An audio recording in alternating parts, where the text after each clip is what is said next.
안녕하세요. 오늘도 사연살롱을 찾아주셔서 감사합니다. 저는 남편과 함께 두 돌 지난 아들을 키우는 엄마예요. 요즘 세상에 부끄러운 일은 아닐 수도 있겠지만 저는 현재 남편과 결혼하기 전에 한번 갔다 온 경력이 있어요. 전 현재 남편과는 재혼이지만 남편은 제가 첫 결혼이고요. 제 첫 결혼은 지금 생각해보면 철없는 나이에 한 성급한 결정의 결과물이었던 것 같아요. 아무것도 모르는 어린 나이에 미련하게 사랑만 믿고 버린 바보 같은 짓이었죠. 제가 부도덕한 짓을 벌여서 한 이혼은 아니었어요. 이혼 사유는 전 남편한테 있었죠. 하지만 저도 잘못이 없었던 건 아니에요. 사람 보는 눈이 없었던 것. 그건 분명 제 잘못이죠. 아직도 전 그때의 제 자신을 원망하곤 해요. 너무도 뼈아픈 상처였거든요. 제게는 어릴 때부터 절친한 친구가 있어요. 엄마 친구의 딸이었죠. 엄마 친구라는 그분도 저희 엄마와 초등학교 때부터 한 동네에서 자란 절친이세요. 결혼도 비슷한 시기에 했고 아이도 같은 해에 낳았죠. 그것도 똑같이 딸을요. 저희 엄마와 엄마 친구분은 딸들도 자신들처럼 절친한 친구로 자라주기를 바라셨어요. 그래서 아기 때부터 자주 만나서 같이 육아도 하고 저와 그 친구를 같이 놀게 하셨죠.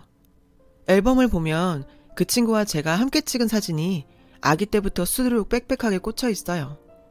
두 분의 바람대로 저와 그 친구는 아기 때부터 함께 잘 놀면서 서로에게 가장 친한 친구가 되었어요.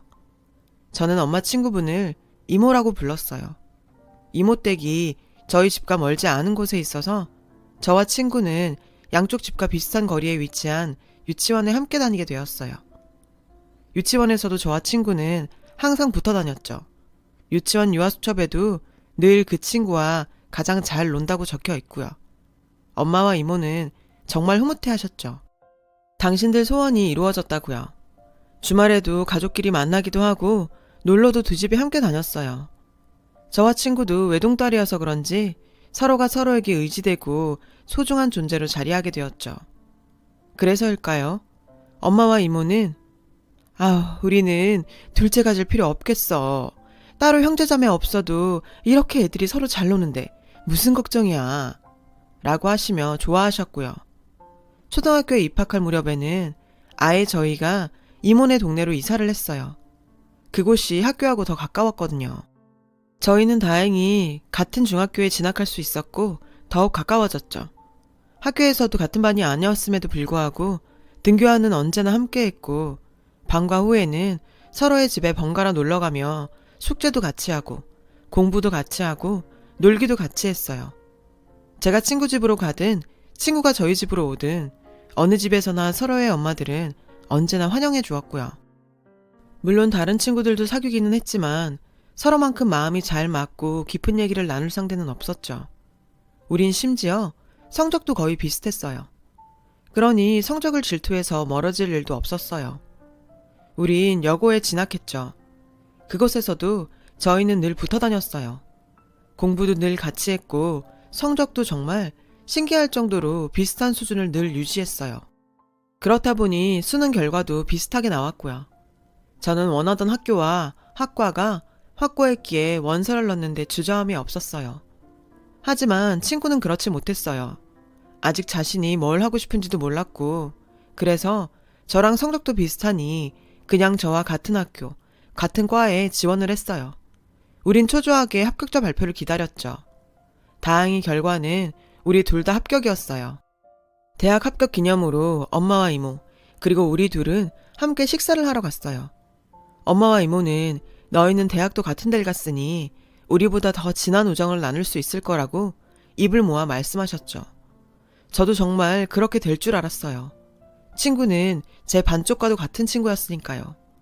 모르긴 해도 둘 중 하나가 남자였다면 결혼했을 거라고 생각할 정도로요. 대학에 진학해서는 저는 원하던 과에 왔기에 정말 열심히 공부했어요. 하지만 친구는 그러지 못했어요. 수업에 흥미를 갖지 못했거든요. 당연하죠. 저와 성적이 비슷해서 따라온 거니 어영부영 할 수밖에요. 그래도 수업은 착실히 들었어요. 대학교 3학년이 되었을 때 친구는 제게 남자를 소개시켜 주겠다고 하더군요. 당시 저는 공부만 하던 애였고 친구는 연애 경험을 몇 번 가진 상태였거든요. 친구가 제게 소개시켜준 남자는 친구의 전 남자친구 지인이었어요. 친구가 하도 괜찮은 사람이라고 해서 얼떨결에 저는 소개를 받기로 했죠. 소개팅은 카페에서 했어요. 상대방은 저보다 연상이었고 제게 적극적으로 호감을 드러내더군요. 저도 예의 바르고 꽤 훈훈하게 생긴 그 남자가 싫지 않았어요. 우린 화기애애하게 대화를 이어가다가 연락처를 교환하고 헤어졌어요. 그렇게 몇 번 더 연락을 주고받으면서 서로를 어느 정도 알아가던 즈음 그 남자가 제게 고백을 했죠. 저도 괜찮은 사람이라고 생각해서 그의 고백을 받아주었고 그렇게 우린 연애를 시작하게 되었죠. 주선자인 친구는 정말 기뻐하더군요. 자기가 소개해서 이루어졌다고요. 연애하는 동안 내내 행복했어요. 연상인 그 사람은 오빠처럼 든든했고 저를 잘 챙겨주었거든요. 그는 연애한 지 얼마 안 돼서부터 저랑 결혼하고 싶다고 얘기를 했어요. 당시 그는 삼촌 회사에 다니고 있었는데 회사가 탄탄해서 안정적이라며 일찍 결혼해도 나쁠 게 없다고 말했죠. 졸업 후 바로 결혼해서 둘이 같이 돈 모으면 어떻겠냐고요. 저는 1년 정도 연애를 하다가 졸업을 했고 친구와 전 운 좋게 한 기업에 같은 인턴으로 입사하게 되었어요. 1년 계약직으로요. 계약직이었지만 벌이도 꽤 좋았어요. 그러니 남자친구는 더욱 더 결혼 얘기를 하더라고요. 계속 결혼 얘기를 하니 저도 어느새 결혼을 하는 쪽으로 기울어졌고 그렇게 인턴 생활을 시작하고 반년도 채 안 돼서 우린 결혼을 하게 되었어요. 정말 후다닥 준비를 할 것만 준비하고 그렇게 한 결혼이었죠.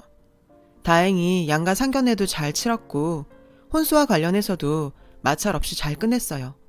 시부모님께서 무난한 성격이셨거든요. 결혼하고 나서도 저는 계속 인턴 생활을 했고 남편도 삼촌 회사에서 근무를 잘 해나갔어요. 어느 때보다 자잘한 마찰이 있긴 했지만 생각보다 결혼 생활도 재밌었고요. 1년 계약직이던 친구는 저와 계약이 연장되어서 7개월 더 일하게 되었어요.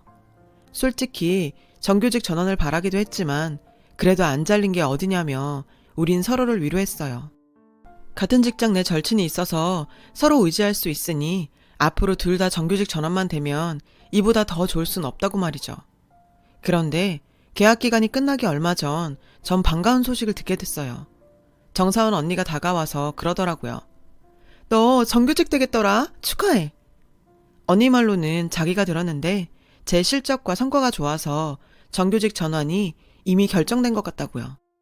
저는 갑작스런 낭보에 뛸 듯이 기뻤어요. 하지만 이내 친구 생각이 나더라고요. 그래서 언니한테 제 친구는 어떻게 됐는지 아시냐고 물었죠. 그랬더니 제게 바짝 다가와 조용히 말하더군요. 아니, 걔는 없어. 솔직히 일 처리 능력도 그렇고 말단 사원인 내가 봐도 걔는 정말 아니야. 너랑 친구라 그랬지? 감정 빼고 객관적으로 한번 봐봐. 걘 정규직 전환 될 감이 아니야. 그렇게 말하곤 자리를 떠났어요. 사실 그동안 친구랑 성적도 비슷했고 뭐든 비슷한 수준이어서 질투 없이 잘 지냈거든요. 그렇지만 저만 정규직으로 전환될 거란 소리를 들으니까 미안해서 뭐라 말을 해야 할지 모르겠더라고요. 전 친구한테 미리 말해줄까 하다가 괜히 긁어 부스럼 만들까봐 그만두고 그냥 결과가 나오기를 기다렸어요. 그리고 정규직 전환 결과 발표되는 날 놀랍게도 결과는 정반대로 나왔어요. 친구가 정규직이 되고 저는 떨어진 거죠. 전 한껏 기대했던 터라 실망도 컸어요. 한마디로 전 이제 짐 싸야 했으니까요. 제게 귀뜸을 해준 언니는 당황해서 제게 다가왔어요. 이게 어떻게 된 거야? 분명히 내가 들었는데? 그리고 너 아니어도 쟤는 정말 아니야. 무슨 일이지 이게? 자신도 놀라서 횡설수설 하더라고요. 저는 속상하고 억울했지만 그래도 친구가 잘된 일이고 나는 다른 데서 일자리 구하면 되지 하고 넘겼어요. 친구가 제게 와서 너무 미안하다고 하길래 내가 뭘 미안할 일이냐고 일 열심히 하라고 보냈어요. 친구는 자기가 저녁에 술을 사겠다고 하더라고요. 축하도 할 겸 그러자 했죠. 저는 남편한테 연락해 친구랑 밥 먹고 술도 한잔하고 들어가겠다고 말했어요. 남편은 흔쾌히 그러라고 하더군요. 그렇게 전 친구랑 저녁을 먹게 되었어요. 그런데 친구가 밥을 먹다 말고 화장실에 다녀오겠다는 거예요. 그런데 한참을 기다려도 안 오지 뭐예요. 그래서 저는 주인 아주머니께 가방을 부탁하곤 화장실로 갔어요. 화장실 쪽으로 다가가는데 안에서 친구 목소리가 들리더라고요. 그런데 그 순간 저는 놀라운 말을 듣게 되었어요. 자기야, 정말 고마워. 자기가 얘기 잘해줘서 나 정규직 됐어. 내가 진짜 열심히 일할게. 지연이한테는 좀 미안하지만 그래도 지연이는 결혼도 했으니까 뭐. 저는 뭐에 홀린 듯 친구 목소리가 들리는 곳으로 다가갔어요. 친구는 저를 보자마자 죄 지은 사람처럼 소스라치게 놀라더라고요. 저는 성큼성큼 다가가 물었어요. 그게 무슨 말이야? 너 지금 누구랑 통화하는 건데? 친구가 멈칫하는 사이 전 친구 핸드폰을 낚아챘어요. 핸드폰 액정엔 현수 오빠라고 떠있더군요. 현수는 제 남편의 이름이었어요. 게다가 이름 옆에는 하트까지 붙어 있었죠. 저는 핸드폰을 귀에 갖다 댔어요. 그리고 핸드폰 너머에서 들리는 남편의 목소리를 들을 수 있었죠. 자기야, 들려? 제가 아닌 다른 여자에게 자기야라고 부르는 남편의 목소리에 저는 눈이 뒤집혔어요. 자기? 그래, 네 자기 여기 있다. 어떻게 네 와이프 절친이랑 바람을 펴?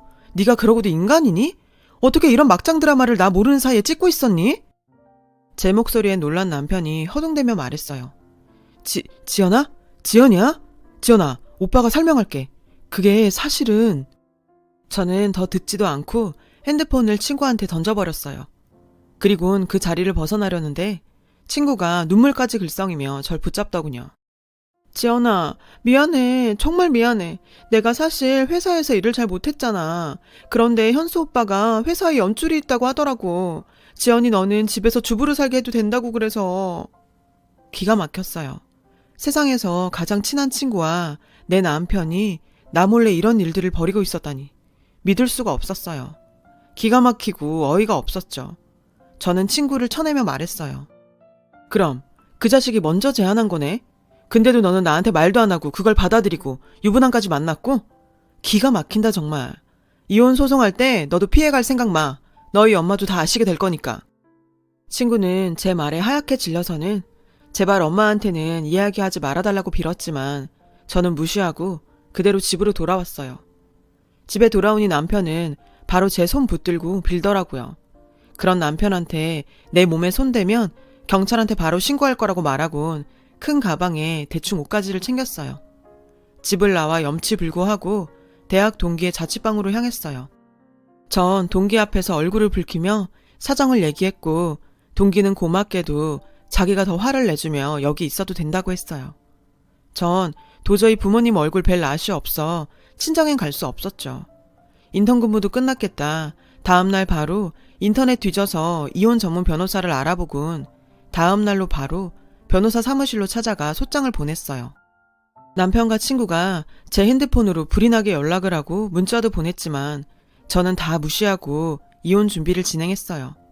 그리고 열흘 뒤 법원에서 변호사 동석하에 남편과 만났죠. 그런데 친구도 따라왔더라고요. 남편은 친구 손을 잡고는 친구 잘못이 없으니 자기한테 화풀이를 하라더군요. 빌 때는 언제고 이제는 아예 대놓고 친구를 감싸고 놀다니 정말 기가 막혔죠. 어쨌든 두 사람 꼴은 누가 봐도 상간녀와 불륜남이었으니 제 입장에선 나쁠 거 없었죠. 남편이 스스로 자신이 유책 배우자임을 증명한 셈이니까요. 그렇게 전 이혼을 했고 위자료도 꽤 넉넉히 챙겼어요. 위자료 금액을 들을 때 남편 얼굴이 좀 일그러지긴 했지만요. 이혼 후에 친정 가서 이혼 사실과 경위를 말씀드렸더니 부모님, 특히 엄마는 놀라서 뒤집어지셨죠. 그리고 그날 당장 이모한테 전화해서 따지셨어요. 이모라고 자기 딸이 절친 남편을 꼬셔서 이혼까지 시킬 줄 아셨겠어요. 친구가 입을 꾹 다물고 있었으니까 아무것도 모르셨겠죠. 이모는 당장에 저희 집으로 찾아왔어요. 처음엔 용서를 구하시더라고요. 자기가 딸 잘못 가르쳐서 그렇게 된 거라고요. 그런데 얘기가 길어지더니 이상한 방향으로 흘러가기 시작했어요. 그래도 어쩌면 그 사람은 지연이랑 인연이 아니었던 건지도 몰라. 우리 딸 한 번만 용서해주면 안 될까? 지연이는 착해서 더 좋은 인연 만날 거니까. 엄마는 버럭 화를 내셨어요. 지금 남의 딸 망친 네 딸을 감싸는 거냐고요. 네 딸은 엄밀히 말해서 상간녀라고 콕 집어 말씀하셨죠. 엄마가 이모한테 그러는 건 처음 봤어요. 그러자 이모도 자기 딸을 함부로 말하지 말라고 버럭 하시더라고요. 결국 그렇게 엄마와 이모와의 관계도 파탄이 난 채로 오랜 우정은 끝이 나고 말았어요. 저는 엄마한테 죄송했어요. 저 때문에 엄마의 귀한 친구까지 잃은 것 같아서요. 하지만 엄마는 이제라도 저런 인간 끊어냈으니 다행이라고 하시면서 전혀 미안할 거 없다고 하시더군요. 저는 이혼 뒤 계속 구직활동을 하다가 부모님 권유로 유학을 결심하게 됐어요.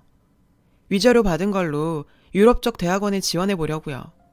제가 대학교 성적도 괜찮고 경력도 있으니 가서 넓은 세상 보고 상처받은 마음도 치유하려고요. 100% 확신은 없었지만 그래도 전 부모님 말씀을 따라 스페인으로 유학을 떠났어요.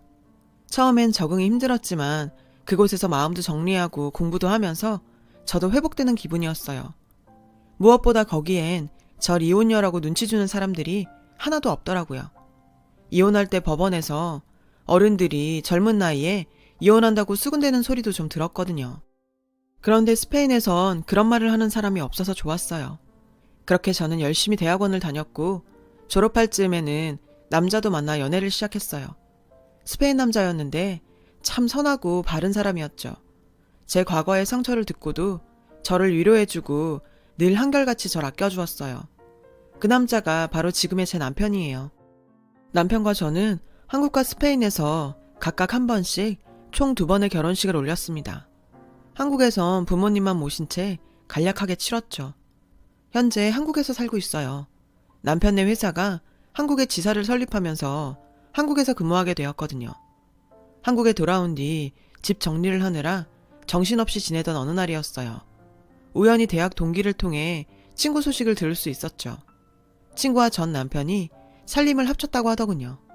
하지만 제 남편과 불륜을 저지른 사실이 동문들 사이에 퍼지는 바람에 동기들한테 욕을 먹곤 모두 연락을 끊고 산다고요. 그래서 그 이후 근황을 아는 사람은 거의 없대요. 그런데 인생사가 참 웃기더라고요. 원수는 외나무다리에서 만난다더니 산부인과에서 같이 만났지 뭐예요. 그게 무슨 소리냐고요? 스페인에서 가져온 짐 정리를 끝낸 우리 부부는 모처럼 맛집 탐방을 나섰어요. 남편도 저도 매콤한 걸 좋아해서 해물찜을 먹기로 했죠. 그런데 1시간을 줄을 서서 드디어 먹게 된 그 순간 냄새를 맡자마자 글쎄 속이 확 뒤집어지지 뭐예요. 결국 먹지도 못하고 그대로 포장해왔죠. 이후로도 음식 냄새만 맡으면 속이 울렁거려서 정말 고생을 했어요. 소화제를 먹을까 하다가 생리 날짜가 미뤄진 게 기억나서 씨약을 사다가 검사를 해봤죠. 임신이더군요. 남편과 전 얼싸안고 소리를 질렀어요. 그리고 다음날 산부인과로 향했어요. 제대로 진단받으려고요. 그런데 산부인과 안에서 임산부와 2 남자가 소리를 지르며 싸우고 있지 뭐예요. 솔직히 남편한테 좀 창피하더라고요. 한국의 안 좋은 모습을 보여주는 것 같아서요. 그런데 왠지 임산부가 낯이 익은 거예요. 세상에, 친구였어요. 그리고 2 남자 중 하나는 전 남편이었고요. 전 남편이 친구를 향해 소리를 치더라고요. 지금까지 병원에 나랑 같이 안 온 게 이 자식 때문이었구나. 그래도 지 새끼라고 애한테는 거짓말 못하겠어서 진짜 애비를 데리고 온 모양이지? 글쎄 친구가 바람을 펴서 외도남의 아이를 가진 거 있죠. 전 남편은 그 상황을 알고 광분하고 있었고요. 친구는 눈물 범벅이 돼선 전 남편한테 손이 발이 되게 빌더군요. 이 광경을 본 제 남편은 무슨 상황이냐고 제게 물었고 전 스페인어로 상황 설명을 했어요. 그러자 남편은 한국말로 막장이라고 외쳤어요. 제가 아침 드라마를 보며 가르쳐준 단어였죠. 그 소리에 산부인과 안에 있던 사람들 시선이 우리 부부한테 쏠렸어요. 물론 친구와 전 남편도요. 2 사람은 절 보자 기겁을 하더군요. 그 와중에도 제 남편은 계속 막장이라고 소리치며 깔깔댔고요. 사람들은 그런 제 남편을 향해 맞는 말이라면서 박수를 쳐주었죠. 결국 친구와 전 남편은 도망치듯 산부인과를 빠져나갔어요. 전 남편의 입을 틀어막으며 그만하라고 했지만 속으론 정말 통쾌하더라고요. 그날 전 귀여운 남편 덕분에 오랜만에 2 다리 축 뻗고 잘 수 있었어요. 3년이 지난 지금 제 옆에는 여전히 귀여운 남편과 2돌 된 아들이 있어요. 사랑스러운 2 남자한테 둘러싸여 지지고 볶고 사는 지금이 전 얼마나 소중한지 모르겠어요. 살다 보면 지긋지긋하고 악몽 같은 순간도 있겠지만 그래도 버티고 이겨내면 분명 찬란한 순간을 맞을 수 있으리라 믿어요. 지금의 저처럼 말이에요. 여러분도 어려운 일 있으시더라도 늘 씩씩하게 화이팅 하시길 바랍니다. 제 이야기를 들어주셔서 고맙습니다. 여러분, 사연 댓글에 응원과 현명한 조언 부탁드려요. 좋아요와 구독은 저에게 큰 힘이 됩니다. 오늘도 좋은 일 가득하세요.